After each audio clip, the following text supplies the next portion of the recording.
دومره ووهئ چې د لیټۍ د خوراک شي چې زه له څو درځم چې پښې او لاسونه مې ورته ټول مات کړي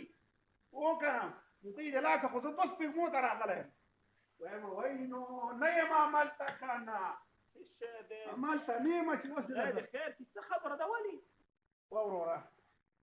داسې کار دی که نه یا ته زمونږ ګاونډیان دي چې پوزې ته راغلی یم روزانه جنګونه څه وکړم ورته ته لږه دا حوصله په ځای کړه ګاونډیانو سره بیا ګورو که نه وروره څنګه حوصله په ځای کړمه ګوره خبرې ته غوږ ونیسه دا لانجه ستاسو په څه شي باندې ده په څه شي جنګ کړی دی د ډیران په سر ښه نو چې د ډیران په سر د ګاونډي سره جنګ کې دا ډیران بیا په دې جنګ باندې ارځي ولې نه ارځي خبرې ته غوږ ونیسه وروره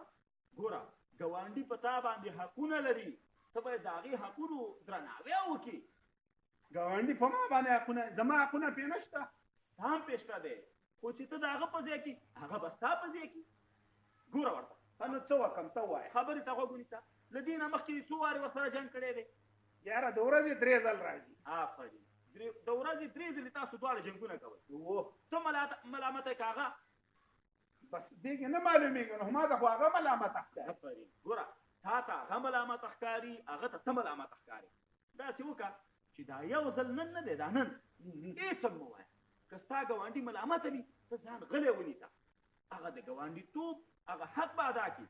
ځکه د اسلام په مبارک دین کې ګاونډي ډېر حقونه لري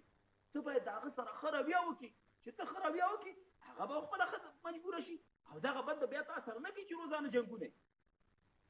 سخته ده نو وروره خیر دی ګوره سخته ده زه هم پوهېږم په دې باندې چې دا خبره سخته ده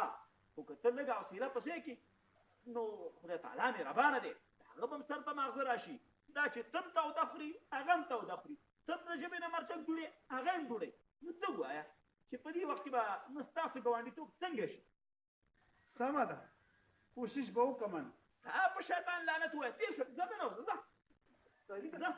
ښه چې را سره چکي نه مهرباني کور دې ودان ژوندی اوسې